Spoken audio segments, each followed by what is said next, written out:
आज का दिन इसलिए बहुत ज़्यादा स्पेशल है और बहुत ही यादगार रहेगा क्योंकि पहली बार ऐसा हुआ है कि इतने दिनों के संघर्षों के बाद लालू जी बाहर आ पाए हैं और अब हम उनका जन्मदिन उनके साथ मना पा रहे हैं। लालू जी मेरे लिए इसलिए खास हैं क्योंकि उन्होंने मेरे जीवन पर एक बहुत गहरा प्रभाव छोड़ा है।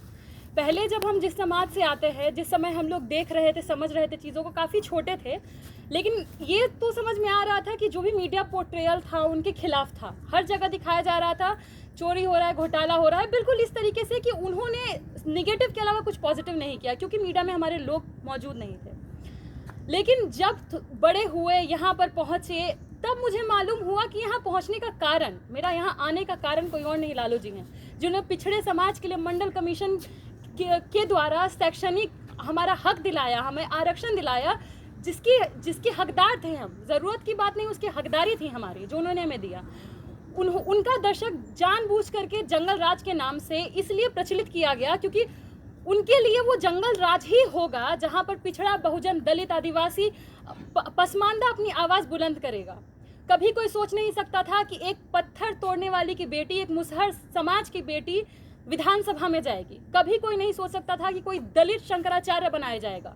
कभी नहीं कोई सोच सकता था कि एक मल्ला समाज के व्यक्ति को विधानसभा भेजा जाएगा। पर यह काम हुआ लालू जी के समय में। उन्होंने ये जो जातिगत व्यवस्था है, जिसको इतने हजार सालों से दिमागों में बिठा दिया गया है, फिट कर दिया गया है, उस पिरामिड को ही पूरी तरीके से ओवरटर्न कर दिया।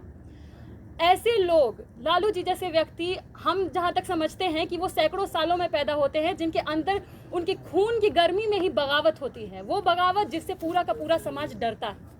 और लालू जी ने ये करके दिखाया कि हम किसी के सामने झुकेंगे नहीं, टूटेंगे नहीं। यही वो कैंपस है। जब मंडल कमीशन आया था, इसी कैंपस वाले लोगों ने प्रतिनिधित्व किया था मंडल कमीशन के खिलाफ। लोगों ने आग लगा लिए थे खुद पे।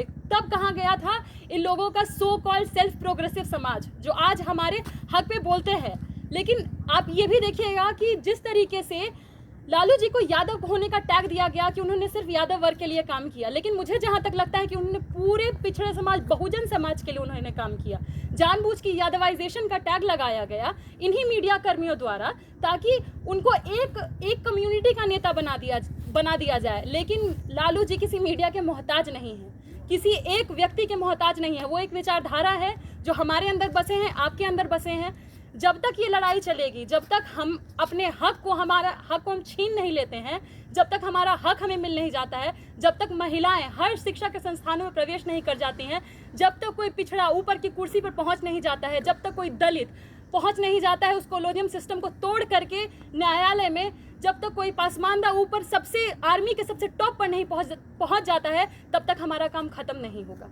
इसलिए हमें इस लड़ाई को जारी रखना है, किसी धूर्तता के साथ नहीं। हमें इस लड़ाई को जारी रखना है एक सच्चे मन से, उसी मन से जिस प्रकार लालू जी ने ये कारवां को आगे बढ़ाया था, उसी मन से जिस तरह से हमारे जितने भी तमाम नायक हैं, बिरसा, फूले, जयपाल, कर्पूरी ठाकुर, मुलायम सिंह यादव, जितने हमारे तमाम नेता हैं, जगदेव बाबू, लोहिया, इनको भूलना नहीं है। क्योंकि अगर ये लोग चाहते हैं हम अम्बेडकर को भूल जाए, मूर्तियों पर दूध चढ़ाए, फूल चढ़ाए और हम उनकी विचारधारा को भूल जाए, लेकिन हमें उनकी विचारधारा को अपने हड्डियों में समाहित कर लेना है, जैसे ये जातिवादी अपने हड्डियों पर जातिवाद समाहित कर लेते हैं। और हमें इसी तरह से समाजवाद के कारवां को आगे बढ़ाना है, एक सच्चे मन के हिसाब से, लक्ष्य के हिसाब से कि हमारा लक्ष्य क्या है। और जब तक हमारा लक्ष्य पूरा नहीं हो जाता, हमें शोषित और शोषक के बीच के फर्क को एकदम क्लियर कट रखना पड़ेगा और अपने विचार के साथ कोई समझौता नहीं करना होगा। जिस प्रकार से लालू जी प्रतिबद्ध रहे हैं, हमें प्रतिबद्ध रहना पड़ेगा, चाहे परिस्थिति कैसी भी आए, हड्डी टूटे लेकिन हौसला टूटना नहीं चाहिए। लालू जी 100 साल नहीं, 150 साल जब तक जीने का आयु हम नहीं मानते कितना होगा, नहीं होगा, लेकिन यह है कि वो एक विचार बन चुके हैं और उनके लिए कोई आयु सीमित नहीं होगी। शुक्रिया। जय भीम, जय मंडल।